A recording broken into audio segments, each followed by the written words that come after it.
Hello everybody and welcome to CS 302 Online. Today we are going to be talking about hashing.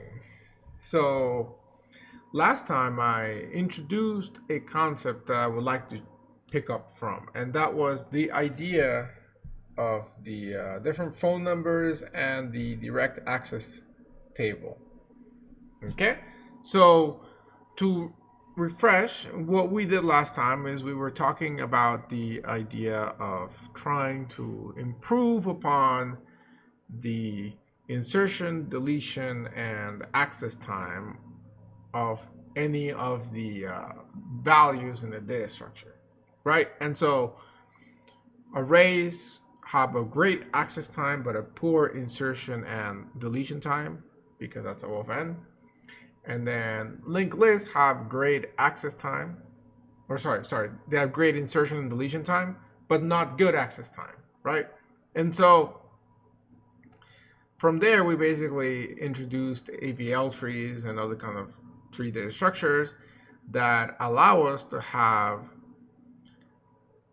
better access time than O of n, and still can maintain that great insertion and deletion power.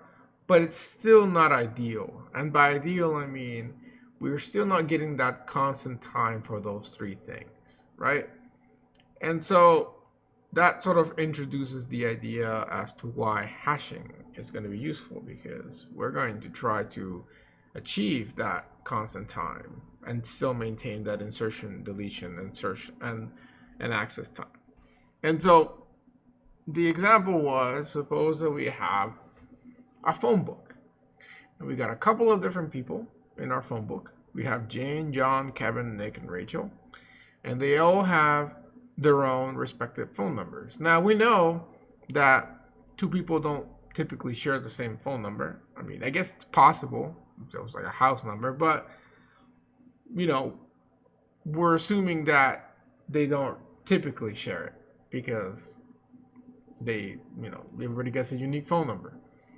So one of the ways that we could store this data, if we store it in an array, is we could store all the numbers, sort it, and then the numbers associated with the name, right? And if we're looking for a specific number to see if it's a legit number from a friend of ours, then we can just perform binary search and find it that way, right? But it's not fast for insertion and deletion if we have a new contact.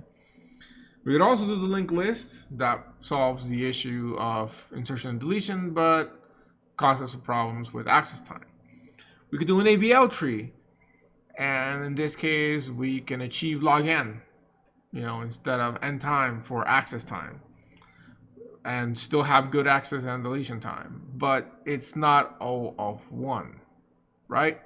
And so I went ahead and suggested at the end of the class, well, okay, what if we just make a really, really big array? How big of an array am I talking about? Well, okay, all these phone numbers are made up of 10 digits, right? That's pretty much all phone numbers in the US are made up of 10 digits. And those are 3 for the area code, and then another 7 for the actual phone number. Right, so it's kind of like in this format, like we have the 303, and then we got the middle 3, and then the last 3, right? And so we know that all phone numbers share that format. Okay, and we know that the phone numbers are unique. That while phone numbers can technically be reassigned to people, I'm sure we've all at some point had a phone number that was owned by somebody else, and we get like a call from the old contact, I suppose. Typically the phone numbers are unique, but they can be reassigned. And so we could take advantage of that. We can take advantage of the fact that they're unique, because if we make an array of the size of the biggest phone number and the smallest phone number, that range, which in this case while not practical, but theoretically, you could have a phone number that's all zeros, right? Like 3 zeros is the area code, and then 00000 all the way through.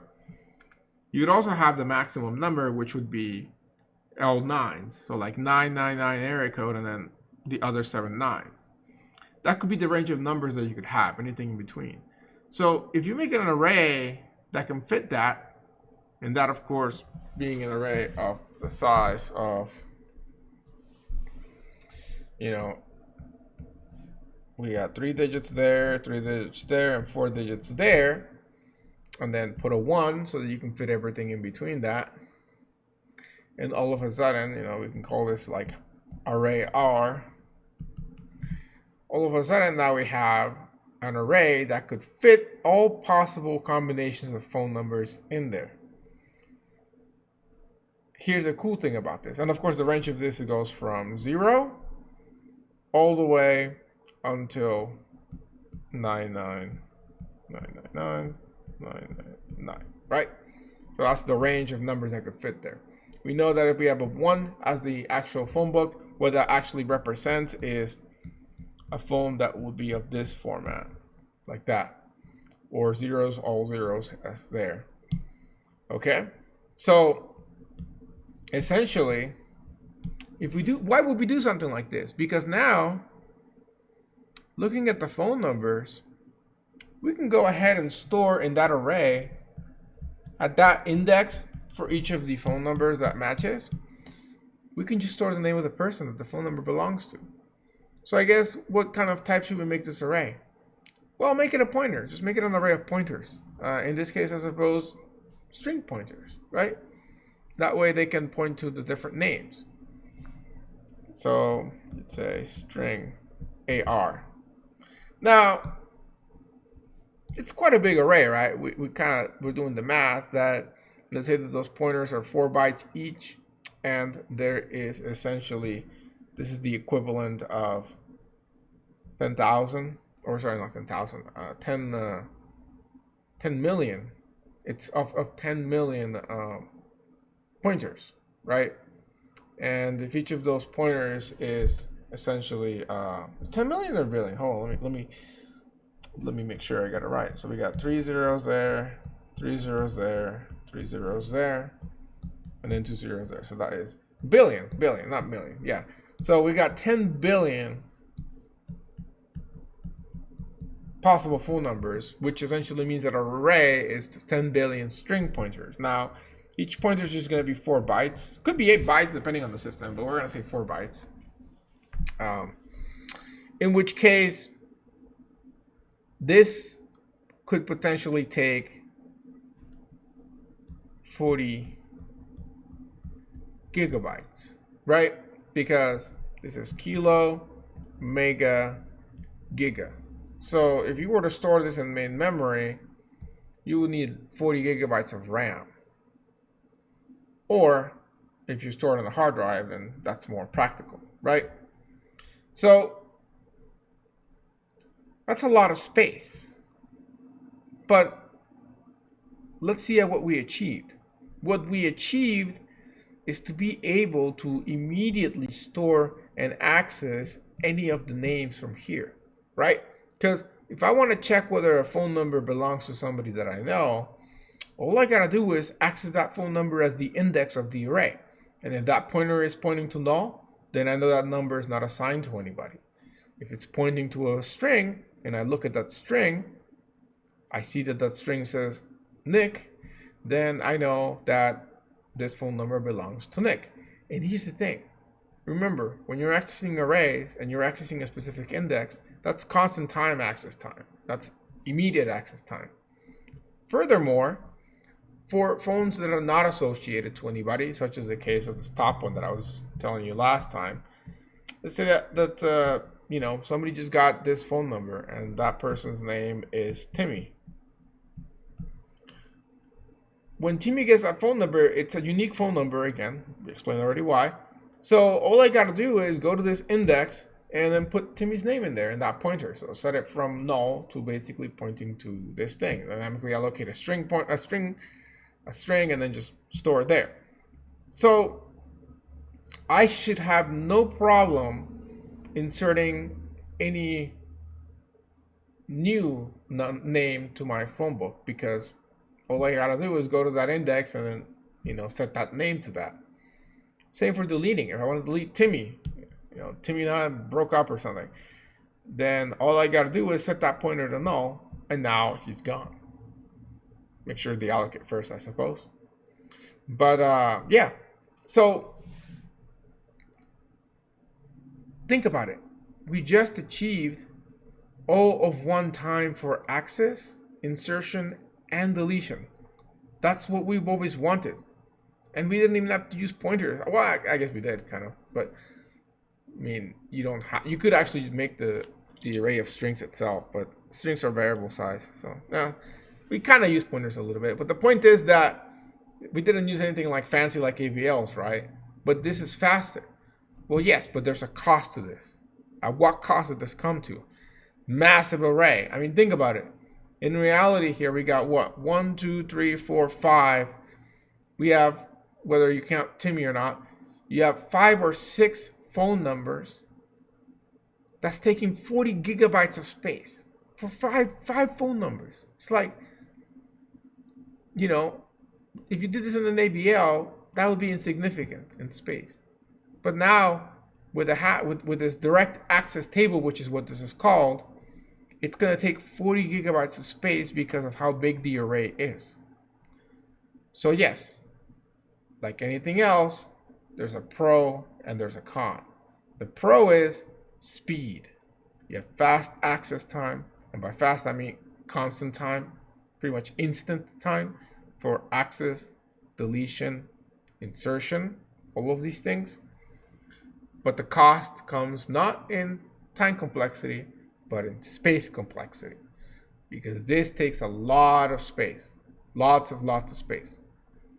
In fact, however big the biggest number is of the phone number is essentially how big you really need to make this. And if you want to cover yourself for all possible combinations of phone numbers, then there's no way around it. You got to make it 10,000. Otherwise, you could make it like the biggest number is going to be 306. That's well, not 306, but 30.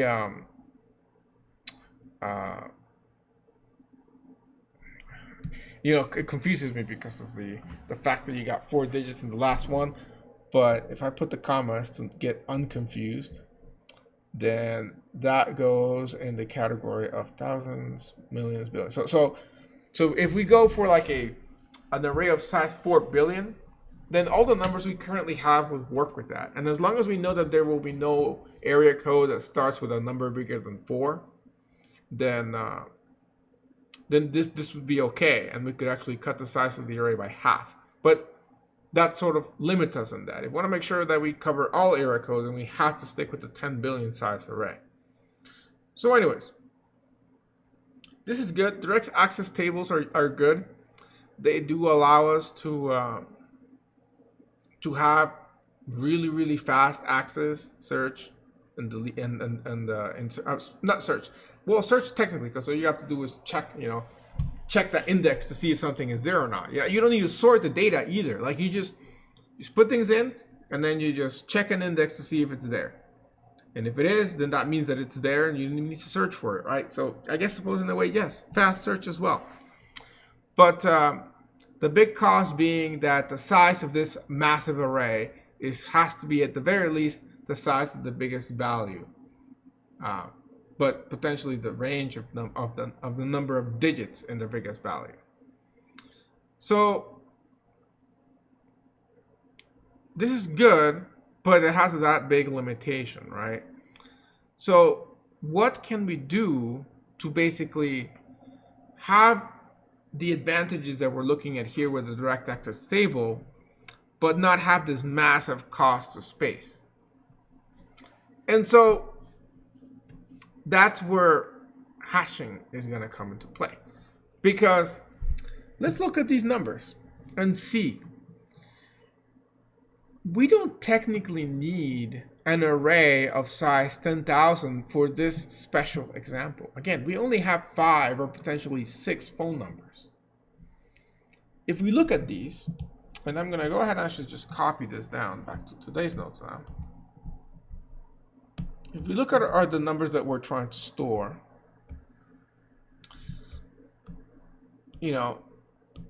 we can actually separate these numbers and make them unique by only looking at the last digit of the numbers. Notice how that's unique. We have a number ending in 1, a number ending in 2, 9, 7, 5, and 3. But they're all unique. There's no two phones ending with the same digit. Now, is this always the case? Not really, but for now. Okay? So, suppose that I knew for sure that these are all the numbers that I'm ever going to see. Okay? Like, this is like early, these are all the numbers that are authorized to be given to my city where all my friends live for sure, or any future friends will live. Okay? So, if that's the case, then instead of making my array of size 10 billion, let's go ahead and just make it an array of size 10. And that means that the range of digits that, or the range of indices that I could have in the array are 0, 1, 2, 3, all the way to 8 and 9, right? That's the range, which matches the range of the last digits that I currently have here. So in this case, if I go ahead and build this array, so let's maybe make it like vertical, 4, 5, 6, 7, 8, 9, then I can use the last digit of the array, so I'm going to zoom out a little bit so we can see both, and store there the name. So for example, for Jane, which ends in 2, I'm going to store that here. And then John ends in 9, so I'm going to store it here. And then we got Kevin in 7, Nick in 5, and Rachel in 3. Okay? And then right now we don't have one assigned, but if that was the case, then Timmy would go there. Okay, so otherwise we have nothing of that. In fact, we don't have anything for all of these other ones. Okay? And here's the thing. If I do this little trick, per se, of just using that last number as the index, I still have O of 1 access time. And I still potentially have O of 1 insertion time and deletion time, as long as all the numbers have a different ending, right? But where's the limitation to this? The limitation to this is, suppose that we have another phone number that is like 722-711-123, and then maybe 9. Okay? If we get a phone number like this from Mario, like looked around for things, I saw Mario Bros. So I'm thinking of. In that case, that's a bit of an issue because John already has a number that ends with a 9.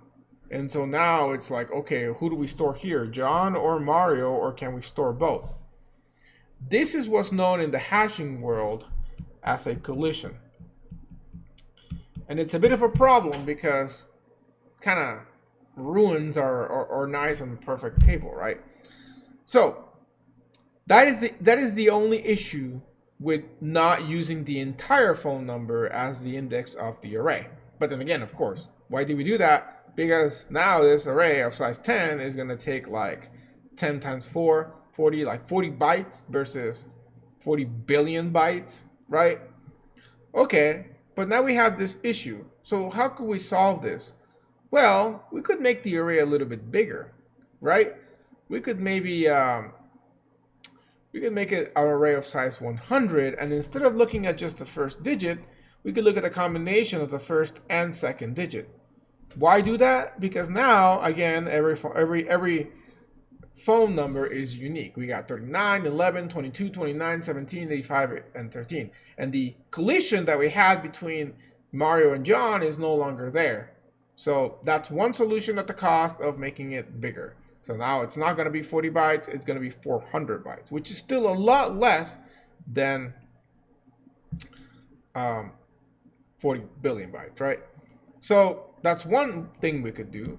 Another thing that we could do is we could try looking at not the last digit, but a different digit. Like maybe we could say, okay, let's just use this digit as a decision maker, right? Although in this case, it's not very unique. We got a bunch of phone numbers that start with a 1 there, so it's not really quite good. But it could definitely be the case that that could be a good spot to use, right? And so this sort of choosing of what to do with your input, so choosing this information, you know, from the array, or choosing taking the phone number and converting it into an index in the array, which in this case is just taking the last digit, that is known as a hash function. Okay?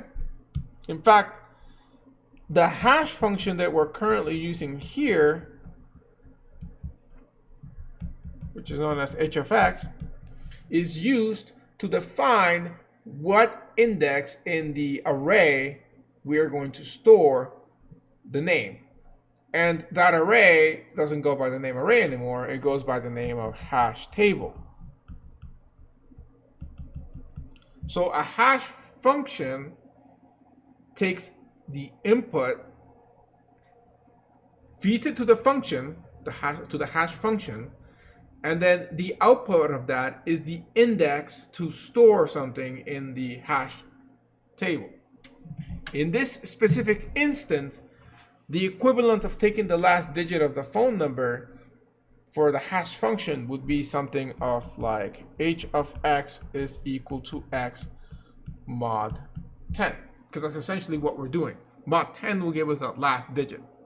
So taking the last digit and using that as my index is essentially taking the phone number and running the modulus operation on it to basically see what that last digit is. Okay, so how are we feeling now? Are there any questions so far?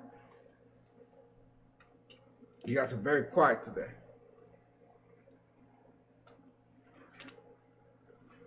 I hope we're like live.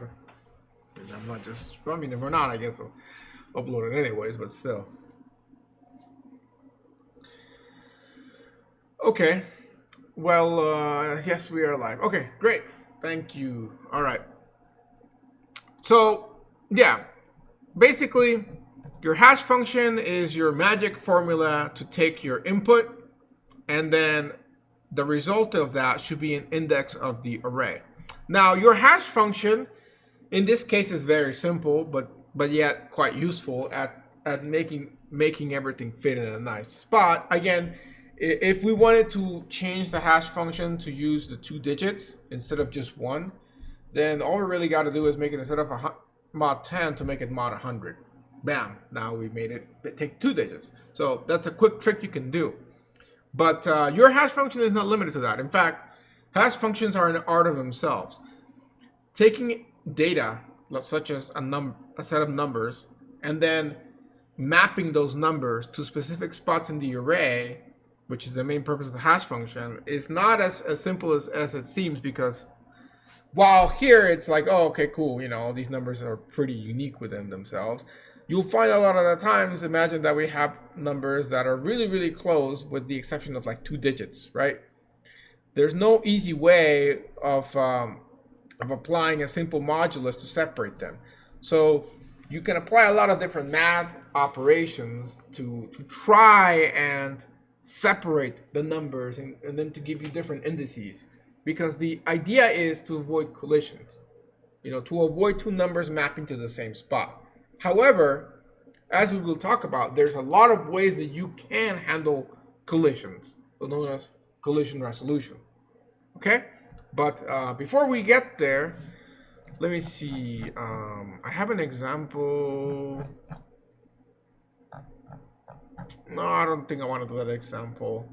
So no duplicates are allowed with hashing. No, they are allowed, in fact. But what's going to happen when you feed in duplicates and hashing is they're going to map to the same spot. In fact, they should map to the same spot. That's one of the important things of hashing, to make sure, because it's like saying, okay, go back to the direct access table example. If you put in somebody's phone number and that phone number matches like Mario's phone number, then I want to always get back to Mario. But if you have two duplicate phone numbers, then they have to both belong to Mario because it's the same number, right? It's just two copies of it. So you want it to always go to the same spot. However, in a scenario where you actually do have duplicates, then like I guess a shared phone number, then you do want to be able to store both, and that, you know, that has to be something you have to be able to handle. So collision resolution will come and help you there. So whether or not the people actually share a phone number, or it maps to the same spot even though the phone numbers are actually different, but they do because of, you know, whatever you're using is not enough to separate them, then you want to be able to actually keep those two together. So that would be the collision resolution. Now, last time around that I did the course, I did some examples with letters. So I don't want to do that again. You can watch that video if you want to see examples of that. What I do want to point out is that not always is the information that you're getting numerical. In fact, most of the time it's not numerical. Like, let's think about a password. A password in the computer is not kept. Well, not in a computer. When you go into a website, when you go on Amazon and you log in, or when you go to my UNLV and you log in, you put in your username or your Rebel ID, and then you put in your password, right? The password that you're putting in is called plain text because it's plain text password. It's just letters. This password is not stored in the computer in plain text, or at least it shouldn't be. Well, there has been cases of hacks where it found out that they were storing in plain text, which is pretty ridiculous. Normal cybersecurity scenario, you don't keep it in plain text. What you do to it is you pass it to a function that converts it into a hash. What that function is a hash function. It does mathematical operations to the password to convert it into a mixture of characters that look random to the common untrained eye, but they're not. They're not random. There's no such thing as random in computers, if you just FYI. However, it's very hard to take two passwords that are very similar. Like, let's say your password is the word potato, and then you got, and one, you know, other person has also the password potato, but they got like the British version versus the American version where it doesn't have the E at the end of the word, like potato versus potato E. So if you were to look at those two hashes, they would look completely different, even though the words are almost the same. That's something we'll talk about when we talk a little bit about crypto hashing. But ultimately, you want things that are similar to just map into completely different spots to avoid collisions. So the way you do that is you just have to throw math at the problem, essentially. So anyways, let's say that you were storing, and here's the thing. Here's the one thing about hashing that is important to make sure you understand. When you're storing the phone numbers, you can access who the phone number belongs to really quickly. What you cannot access quickly is the other way around. So if I said, okay, who does this phone number belong to? And you give the phone number. Hashing will return to you immediately who that phone number belongs to, okay? But if you flip the question around and say, what is Nick's phone number? That you cannot get quickly. That is going to take you O of N time. You're going to have to search through the entire thing just to find out if Nick is even there. And why is that the case? That's just how hashing works. And direct access tables work. You store by one thing, but not by the other. In fact, this would be the same thing with like an ABL tree, okay? If you made an ABL tree of the phone numbers, you know, and what you're using to decide whether something goes to the left or the right is the phone number, right? So you can track down whether a certain phone number is there or not in log of N time. However, you cannot track down whether Nick is in that ABL tree because you didn't sort by that. So you actually have to scan the entire tree on a traversal to find out if such a name is there or not, right? So that same concept applies here, but we don't really think about that.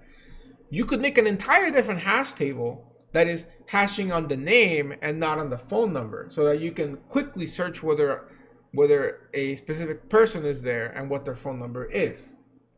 But you can only do it on one thing. You have to pick one, okay? So again, Suppose that you were using an array, just an old school array, and you have a person's name and their GPA, and you sorted by names in the array. You can use binary search to find out if a person is there, and once you find that person, you can see their GPA. That will take log of n time because of binary search. What you can't do is search all of the students that have the same GPA, for example. You would have to search the entire array to track that down. Same thing here. If you hash on the person's name, then you can quickly identify what their GPA is based on their name. But if you find out all the people that have the same GPA, you can't do that. You would have to hash on the GPA, which means the GPA is what you're using to select the index to store. And then yes, you could be able to find all the people with the same GPA.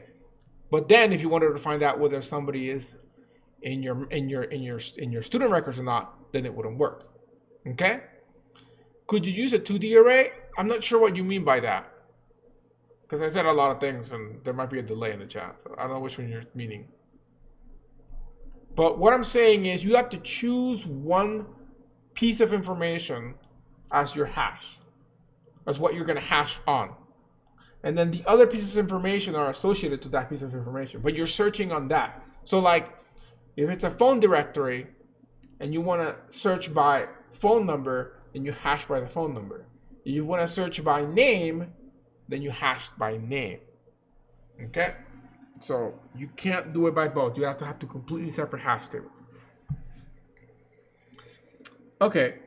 So yeah, let's move on to collision resolution, I guess. Or no, let's do one more example. So like I said, I've done things with letters, so I don't want to do things with letters again, because you can see that example. But with letters, like basically, you can just use ASCII representation of the letters and use that as your numbers. Because at the end of the day, your hash function is mathematical. So whatever your input is may not be numbers. They might be letters. They might be other things. Typically, something represented in the computer, which at the end of the day boils down to just binary, which is numbers, right? But that conversion that you make to make it back to numbers, you will have some freedom on. So, but your hash function is mathematical, so you do have to make that conversion to something with numbers. So what other example could I think of that is not letters that you might be interested in? I can't really think of anything else other than letters and numbers, because I mean that's what you think about when you do like a password. I was wondering if you could somehow combine two different types of data into a 2D array instead of two separate arrays. Not for hashing, it wouldn't really help you. I mean, you could make a hash table that's like a 2D array for storage purposes, but it's not going to help you because when you're mapping, you want to map to one spot of the table. When you're thinking about collision resolution, if two things map to the same spot, then yes, you need to have a data structure to store it. And that's what we'll talk about next with separate chaining and open and close addressing. But it doesn't really help you. So anyways, let me copy over this here, because this is a nice little summary of what I just said from last time. Okay, so to read it aloud in case you don't understand it, hashing typically provides O of 1 time for insert, search, and delete, which I've said, and it does so using an array and a hash function, which looks at the format h of x is equal to something. We typically use modulus, and whether or not your hash function does magic math to it, you typically do want to add a modulus at the end of that. And that modulus at the end of that is like mod 10 or mod 20 or whatever. That 10 or 20 should match the size of your array. This way, you can guarantee that it's always going to fit on the right spot of the array, right? Because going back to the example with the names, right? If I have a mod 100 here, but my array is of size 10, then I'm going to go out of bounds pretty much 90% of the time, right? Vice versa, if my array is of size 1000, but I'm using mod 100 as the actual hash function, then only 10% of the array is ever going to get used. Well, if I'm using, if I'm not thinking about collisions, right? Because it's only ever going to map into those first 100 spots. It's never going to map to the other 900 spots after that, from like 101 all the way to 999, right? So you do want your hash function to kind of help you out with that by always having a modulus at the end of it, which is the size of the array, okay? So that's just a tip. And then, as I said, the hash function maps a number, which could be big, such as the phone numbers, or a string, if you're using ASCII and then convert it to numbers after that, to a smaller number, essentially, a smaller integer that can be used as an index in your array, which we give the name of hash table, okay? So, I have these really cool pictures from last time around that I'm going to go ahead and copy over.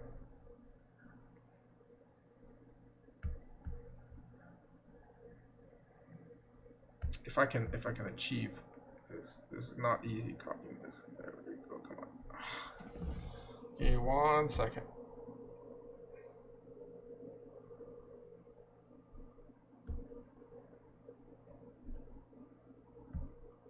Almost there. Okay, got it.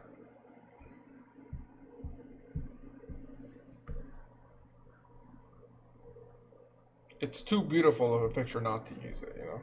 Okay, so here's just a visual example of hashing with Mach 10, okay? So we got a bunch of numbers that we're trying to insert into the array. We got 2, 8, 7, 21, and 45. And what we're going to do to insert it into the array, which again, I should start calling it array and start calling it hash table, but again, it's just an array. What we're going to do is we're going to use a hash function. Now, what is the hash function going to be? It's just going to be Mach 10. Now, what does that look in code like? You know, in math, it would just be basically h of x is equal to Mach 10. In fact, the math people don't like to use the percent sign for that. They actually like to just use the word mod. So you'd actually see something like mod 10 probably. X mod 10 you would see. That's what you would probably see it as. X mod 10. Let me put that with a little bit of space. X mod 10. Come on.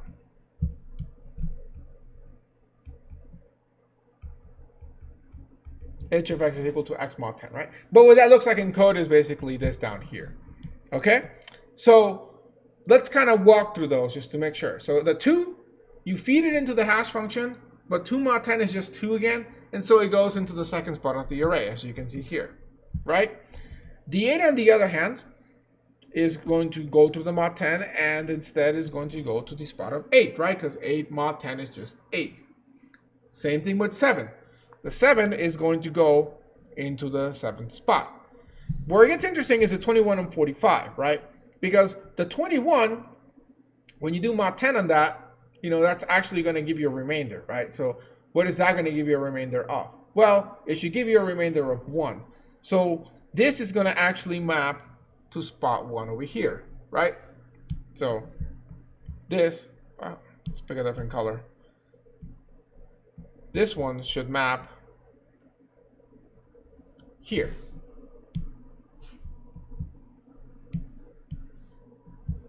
Right? And then the 45 is going to map again to this spot here that's already been highlighted, right?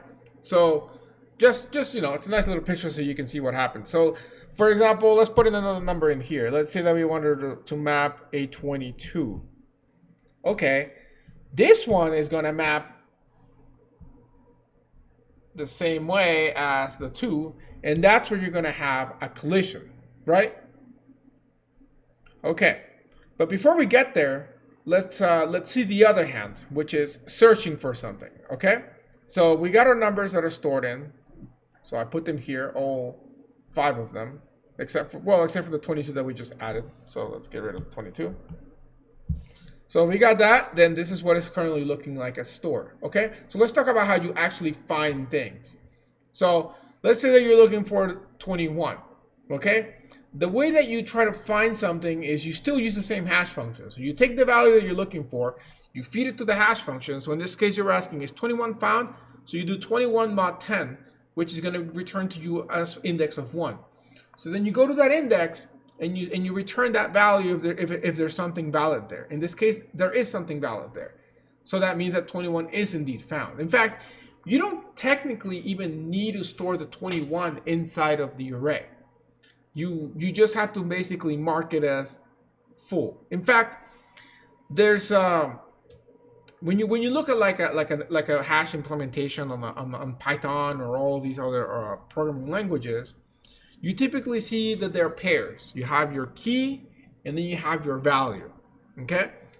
The key is typically what you're using to hash, and the value is what you're storing in the table, right? If we think about the phone number example, you can think of the key as the phone number itself, and then the value as the name of the owner of the phone number, right? So what you really want to store inside a hash table is not the key, it's the actual value. It's more useful, but still, you could technically make the key be the same thing as the value as it is here in this example. So like, I could actually be storing 21 in that spot to see if it's valid. There's nothing wrong with that. But I'm just saying, normally there's more information stored, okay? So here's an example in the bottom of something that is not found in the hash table. So like 99. 99 mod 10 is equal to 9. We go to that spot and we see that it's empty.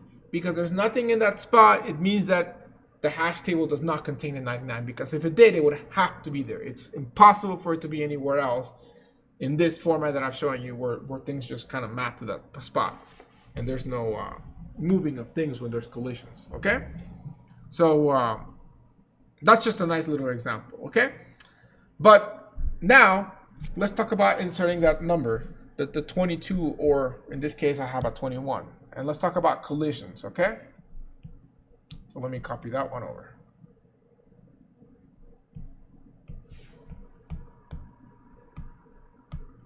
So let's try to insert 21, okay? Right now, 21 is currently there. Well, okay, we already inserted 21. So 21 is there, and now let's start to insert 51, okay? We try to insert 51 in here. It's going to try to go in the same spot as 21, right? Because they both map to Ben. So what do? Well, they're both trying to map to spot 1, and you have a couple of options, right? Option 1 is you can just override it and keep the latest data. If that's what you want to do, then you can. You can also just give up and not insert it, just reject that value.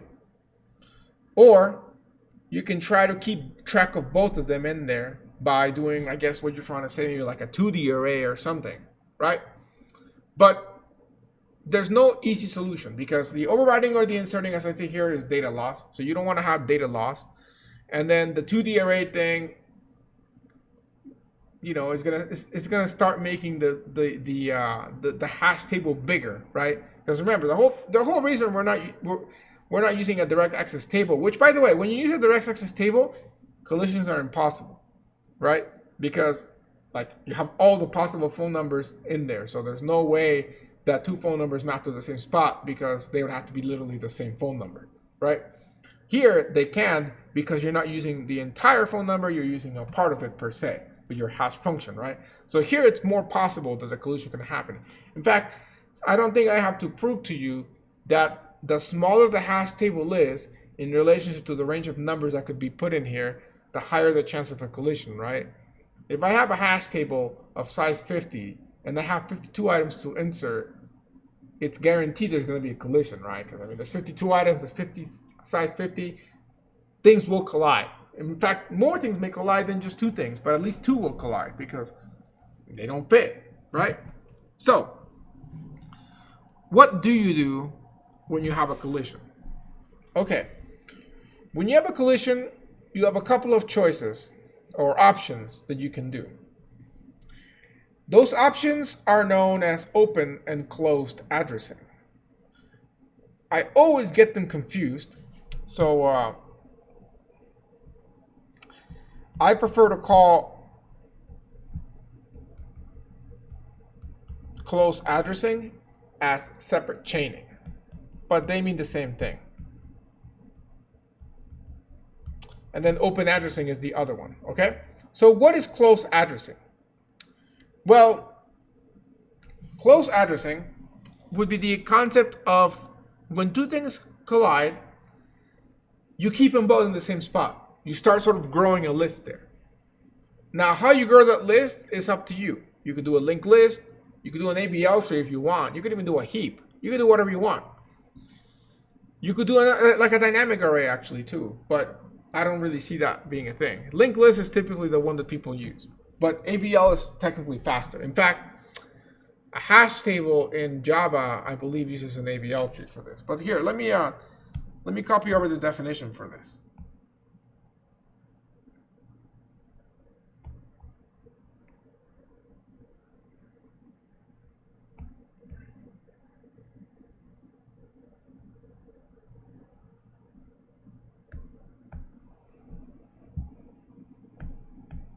See, there's a lot of writing, and it's so much better to have it done. Otherwise, it's messy. Okay? So, these are solutions to collisions. Okay? The first one is chaining, known as separate chaining or closed addressing. Okay? So, what you do with chaining is you basically make each cell or each index of your hash table be pointing. It's a pointer. You make it a pointer, and you make it point to some other data structure. Whether, like I said, it's a linked list, an ABL, could be a heap, could be basically any data structure that you choose.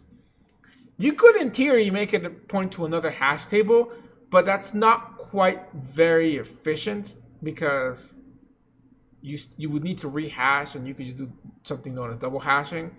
So it's not really a thing you would want to do. Okay.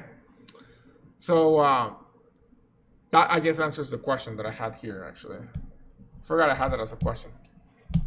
So, yeah. Okay. But let me show you what that looks like, okay? So, let's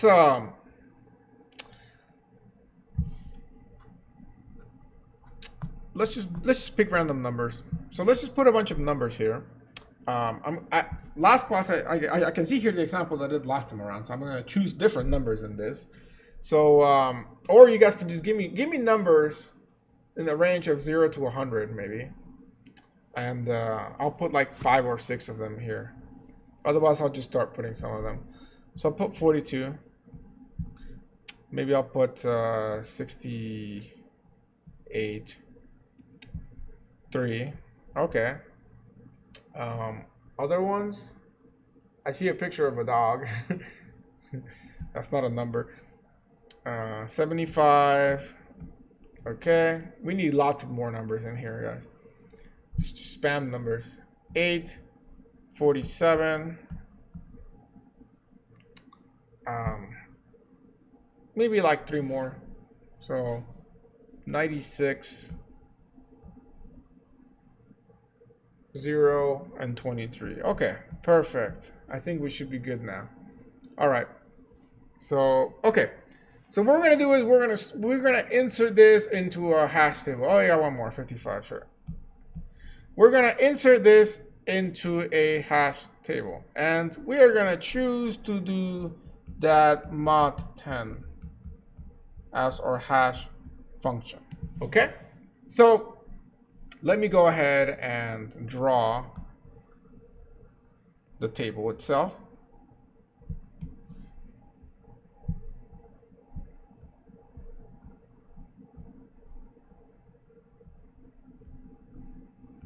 Zero, 1, 2, 3, 4, 5, 6, 7, 8. Again, because I'm using mod 10, I want to make sure that my table is at least of size 10. In fact, not at least, but exactly size 10. Because if it's smaller, then I can go out of bounds if I get a 9 out of the mod part.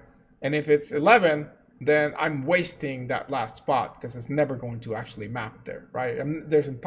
If I have x mod 10 as my hash function, it's impossible for me to get an HFX value of 11 out of that. Like, it's impossible, right? Because of how modulus works. Okay, so anyways, let's insert these. So feed 42 to the mod 10, it's gonna give me 2 back. Okay, so instead of writing in here the 42, what I wanna do is I wanna just keep all of these as little pointers, okay?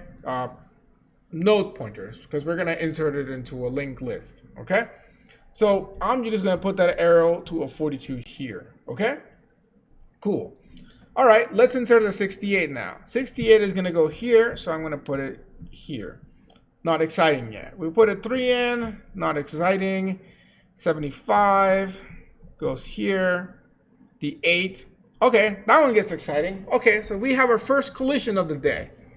So the 8 mod 10 is just 8, and it collides with the 68. What we do is we just append it here, either to the end of it like that, or to the beginning. It really doesn't matter which one you do, but I suppose appending it at the beginning is potentially better because you don't have to keep track of the tail pointer. You just have to keep track of the head pointer. So that's less information that you have to keep track of, right? One less pointer, but it's not just one less pointer. It's one less pointer for each of these. So that's 10 less pointers to worry about. So yeah, just keep track of the head pointer in this linked list, not the tail pointer. You know, make life easier, right? Or, by the way, these could be little AVL trees as well. In fact, maybe we use this example again with AVL trees when we finish. Okay, so now we have two things here, okay?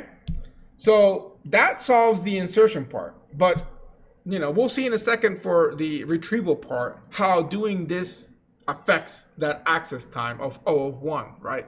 Because no longer going to be O of 1. So, yeah. Okay, let's keep going. 47 goes here. 96 goes here. 0 goes in 0. 23, nice. We have another collision. 23 collision, because there's already something there. So what do? We just append it at the beginning of the linked list. So 23, like that. And then we got 55, which is yet another collision. That's great. So we basically append it at the beginning, like such. Okay? Let's go ahead and maybe insert another thing ending in 5, just so we can see that. Let's say we insert a 15. Okay? So that also maps here. And again, this whole thing shifts forward like that. Okay? So that's how you insert. But let's see more interesting at the retrieval aspect, okay? So suppose that I am looking for a number in this hash table, okay? And the number I'm looking for is 21, okay? Let's see, I'm looking for 21. I'm also gonna be looking for maybe like a 35, and maybe 75, okay? So these are gonna be the three numbers that I'm gonna be looking at, because that'll make it interesting. Special cases here, okay? So again, when you're looking for, what you do is you feed it to the same hash function, okay? So in this case, mod 10. So you do 21 mod 10, it gives you 1, right? You go to the 1 and you see that this pointer is basically pointing to null. The head pointer of this little linked list is pointing to null. That means it's not found. So you can immediately, all of one time, you can say, not found. Would you like to insert? Sure, I don't know, whatever. Okay, 35. 35 mod 10 is 5, so you go here. It's definitely not null, but here's the thing. You don't immediately know if it's there or not. Just because it's not null is no longer enough to know that the number exists in the table or not. Before, yes, when you have no collision resolution implementation, as long as it wasn't empty, you can confirm that it indeed is not, that it indeed is in the table. But now you can't do that anymore. You have to actually look through the entire linked list to see if 35 is there. So you look at 15, that's not 35. You look at 55, that's not 35. You look at 75, that's not 35. So only after you checked all those three numbers can you say that that is also not found. Okay? That's not good. But I guess it's better than end time, right?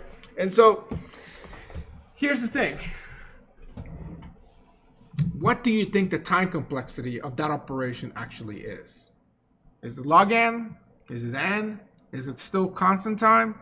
What's the time complexity? Think about the worst case scenario.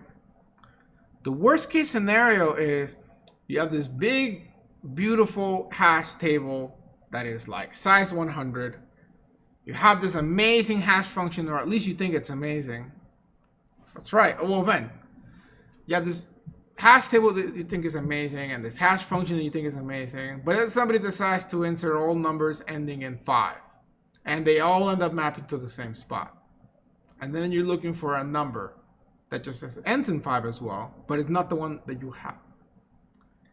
You could essentially end up with a scenario like that, which would indeed, as your colleague has said, return to you an O of n access time, which is, heck, that's even worse than the AVL, right? So what that would look like would be something like this. Like you could have a hash table where literally everything in the table is empty except for one spot, and that one spot has like everything in it.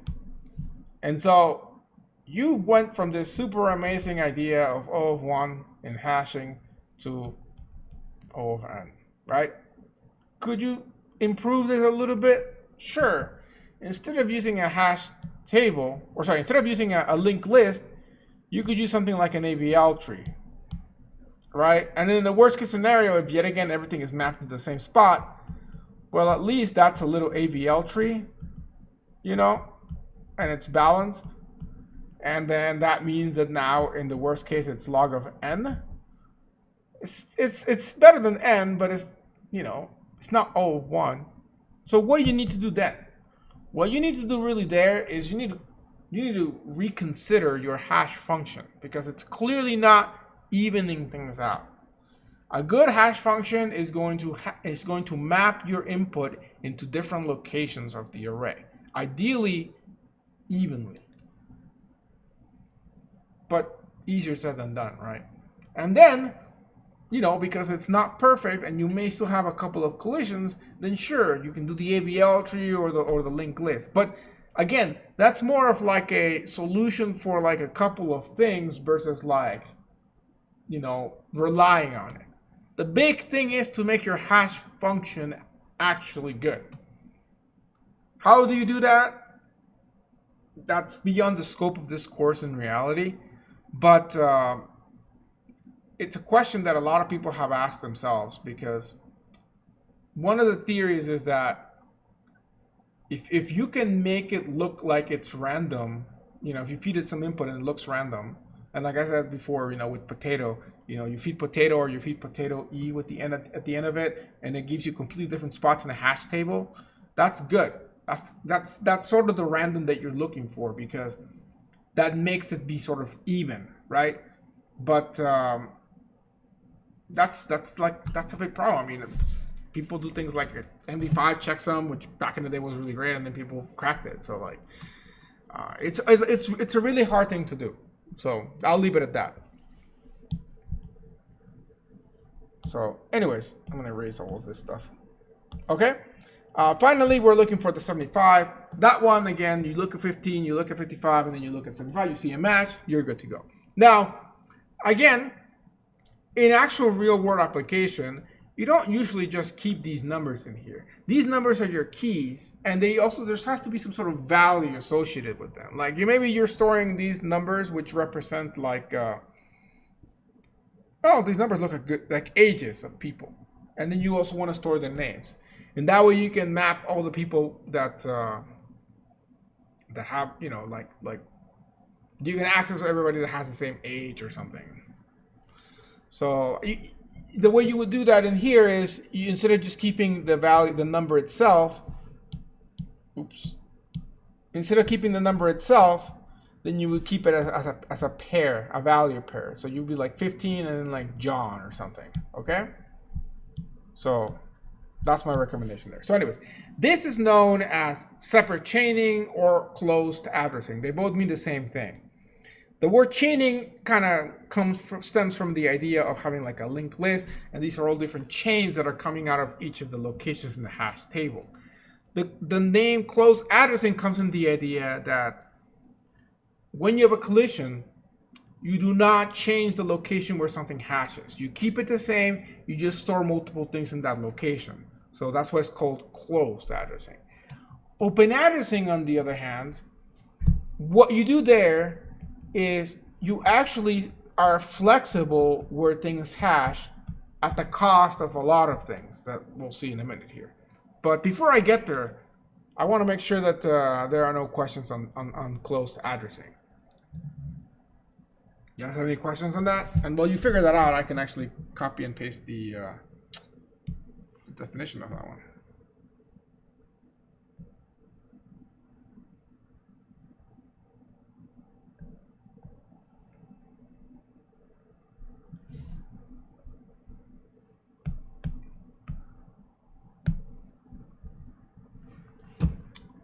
All right.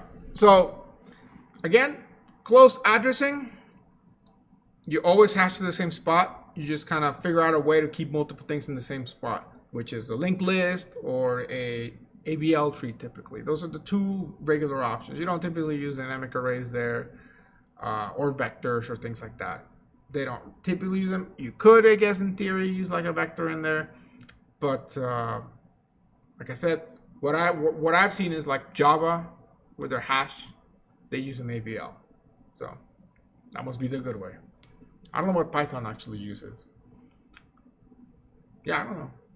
My guess is they probably also use the same thing, but who knows. Okay, so anyways, open addressing is the other solution to collisions. It's the other collision resolution, I suppose. Okay? This one, you don't keep a separate data structure. You don't keep a linked list, ABL tree, heap, whatever you're doing, vector. You actually still keep everything inside of the hash table.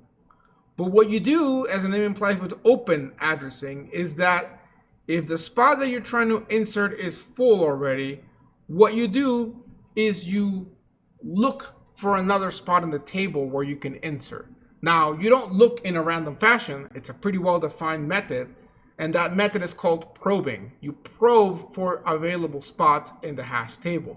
There are different probing methods, such as linear, quadratic, and double hashing is technically another probing method. But first and today, we're only going to be looking at linear probing, and then next Monday, we can look at quadratic and double, because I don't think we have enough time for that. Okay? But already, just the fact that I copied and pasted a lot of this, it's like we've saved so much time. Okay. So let's actually use the same numbers, same set of numbers that we had before, actually. Yeah. And let's actually copy the table over. And the hash function.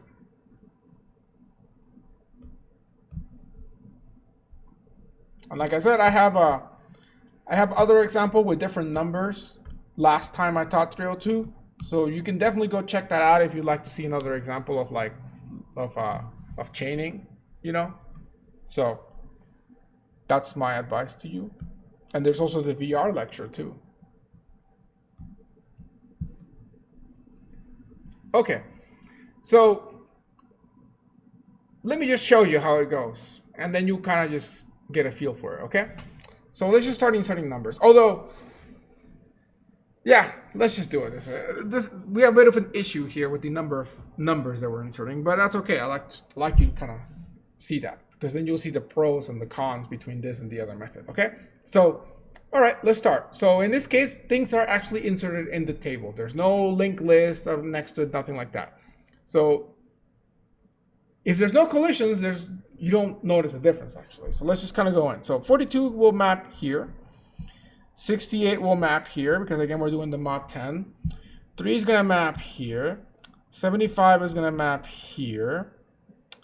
8 is going to map, okay, 8 is the first one that is a collision, right? So 8 would map to the 8, but 68 is already there.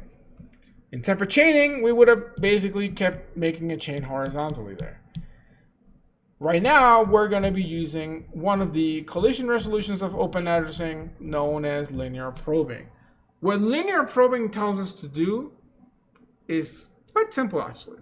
Just, if we have a collision, just look at the next available spot beneath it, and if it's available, then just dump it in there. If it's not available, then look at the one after that. Although in this case, there's only one spot beneath, and then there's nothing else because the table ends. That's okay. What you actually would do is you would wrap around to the top and keep checking. So, okay, let's do that. So we look at the 68, we see a collision, so we look at the next spot, which is spot 9, and we just go ahead and we throw it in there.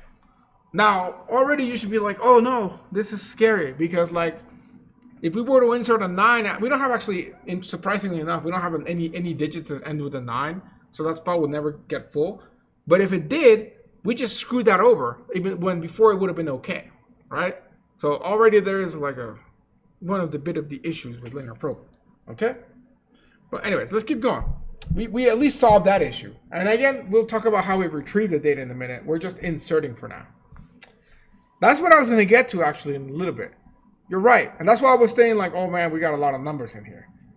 This is definitely going to be a bit of an issue with linear probing that it was not with separate chaining. Because as you can see, with separate chaining, I don't have this issue with the table getting full.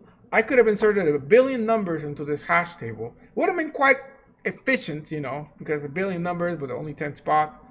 At the best case scenario, we're only saving 10 from O of n minus 10. But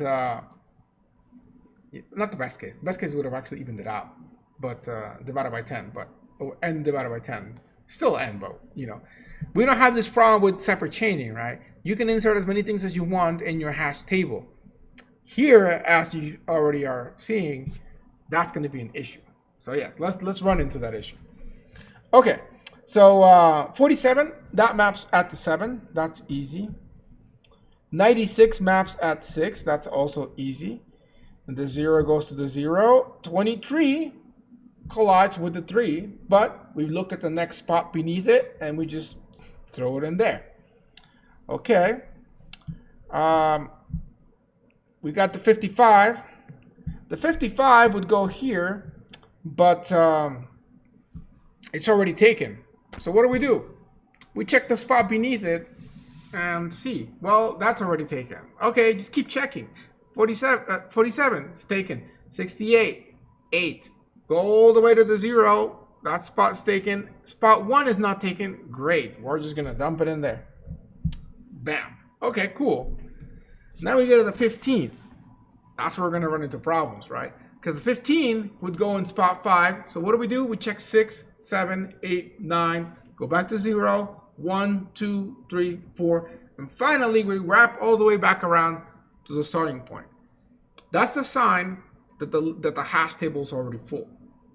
So at this point, you have two choices.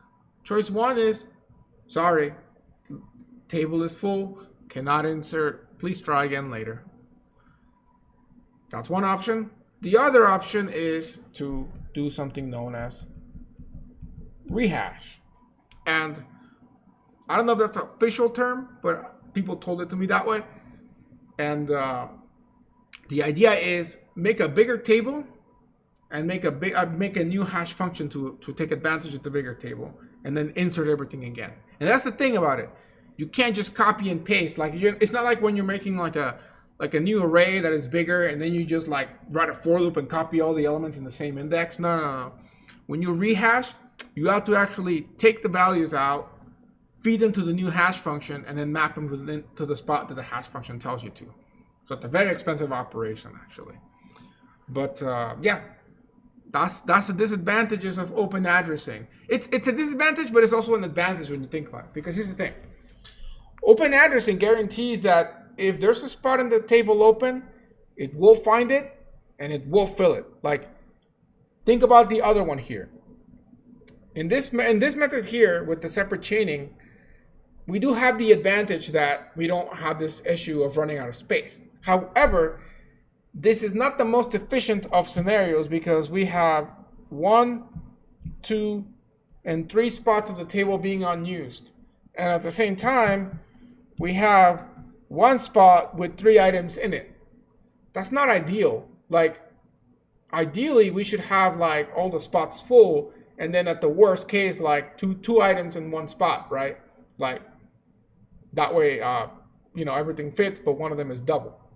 That would be the ideal scenario to maximize our table, right? So separate chaining has that as a problem, technically speaking. It's a disadvantage that it doesn't always take advantage of the table fully. There's some wasted space. How can you solve that? Better hash function. Easier said than done. That is not easy, by the way. I would not say making a good hash function is easy. But yeah, so over here with the open addressing, that is one way to solve wasted space, because if there's a space, this will find it. But at the same time, when you do run out of space, then you have to resize. There's no sort of pointers to save you. Okay? So both a pro and a con at the same time, depending on how you're looking at it. So that's for insertion. So let's just ignore for now the 15. Let's just say we just told the user, like, sorry, cannot insert, try again later. Okay, let's talk about retrieval though. Retrieval becomes a bit of a mess because here with separate chaining, like, we're looking for 75, that hashes to 5, we look in that linked list. If 75 is there, we retrieve it successfully. If it's not, we say that it's not found, end of story. We don't need to check anywhere else. We're looking for 77, we look at this index 7, because 77 mod 10 is 7. See the 47 there, that's not it. We see there's nothing else there. We can confidently say not found. With the linear probing and open addressing, it's not that easy because of all of the whole like shifting up and down thing that we did, right? Not up and down, the whole shifting down, because it's always going down. It's not as easy because, like, if I am looking for, let's say I'm looking for 85, okay? I'm looking for 85. I go ahead and do 85 mod 10. I get a 5 out of that. So I go here and look and see a 75. Okay. I can't give up at this point because it's possible that the 85 was inserted and there was a collision, so it probed and went to the spot 6. Okay. So I go and look at the 6 and I see a 96. And I'm like, okay, well, that 96 could have been the result of somewhere else colliding and going there. Or it could be that 96 was inserted before anything else. So it's still possible that the what was I looking for? 85 is not found. It's found in the table, but it's not there. So what this ultimately ends up in is I have to check every single spot in linear probing until I get back to the beginning to confirm that the 85 is indeed not there. Okay? Let's say I'm looking for 55. For 55, again, same thing. I check here because I see a 75 already there. I gotta keep checking, wrap around, and then I finally find it, right? So there is confirmation that indeed you can find things that are just in a completely random spot, but they ended up there because of the probing. So you can see here, you know, searching for something to delete it, modify it, or just searching in general is going to potentially take in time and being the size of the table. Okay. This also so this kind of ruins that, and it also makes inserting a little bit more complicated because you have to do the probing, right? So it slows down insertion, it slows down access time. So why would you ever use it? Well, I guess when you really want to maximize the space in your hash table, because as I said, linear probing does guarantee that, like, if there's a spot, it will be used. It will not be wasted. Like, you're really trying to save space, but still use hashing. This is, I suppose, the solution, right? So, yeah. Furthermore, it gets a little bit interesting here when you insert something and then you delete it, because let's do the naive thing, okay? Let us say that we're going to delete 96, okay? So what we do, and this will be the last thing I do for the day. Let me do it here beneath. So let's say I delete 96, okay? So I look at 6, I find 96 immediately. I'm like, yay, I deleted it, okay? So then now you're looking again for 55. You forgot that you already looked for it. So you're looking at it again, okay? So you look at 75 and then you're like, okay, collision. I gotta check the next spot. And you go and look at 6 and you're like, that spot is empty. Okay, if a 55 would have come through here, it should have gone there, right? Like, I mean, it's empty, so why would it have skipped it and, like, you know, inserted afterwards? Then I can deduce by that logic that if 6 is empty, then 55 could have never been here, because otherwise it would have been stored there. And so you naively return that it's not found when it really is. And so what this brings up is the point that when you use a spot in a hash table that is using linear probing, and then you delete it, you can't just delete it completely. You have to have a separate, I suppose, variable. You can make it a Boolean or something. Just a tiny little flag that has it marked as used, so that if any point has ever been used, then you mark it. That way, when you're doing these checks, even though you see that it's empty, you see that at some point in time it was used. Like at some point this was used, and then you can be like, oh, okay, I know it's empty now, but at some point it was not empty. So it means that that 55 could have indeed skipped it. So then you can actually know, okay, I better keep checking to be safe, right? You can implement that in coding like that. Otherwise, if it was truly empty, then yes, the logic does stand that if it was truly empty, then the 55 could not appear after this because it would have been inserted there. So that's another thing you gotta keep track of. So it makes things even more tricky with this. But some people do use linear probing from some scenarios. Like I said, when space is really important, this is a thing. So yeah. Okay. So this is kind of the introduction to hashing. We still need to do other kinds of probing. I'm pretty sure we'll get those done next time. So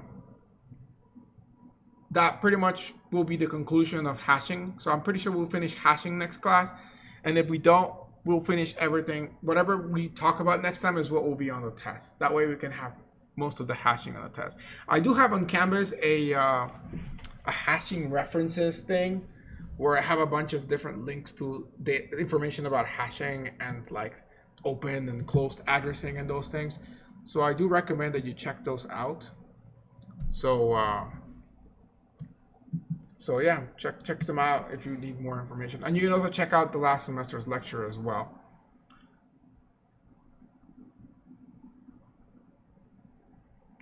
I don't know when the TA office hours are, but they're listed on Canvas. I can definitely help you out though. I just need to upload the video or start the upload or whatever. So yes, just message me on Discord or post on Discord publicly and I can respond to. So, but yeah, okay. So did you guys get your test grade back for the first exam? I think you did already, right? I hope so. So yes, have a good weekend, everybody. Thank you for watching, and stay safe out there, and keep posted for a potential hashing assignment at some point. I don't know when, to be honest, because I haven't decided on it, but it'll come at some point. Maybe after the exam too, I don't know. But yeah, see you guys later. Keep in touch.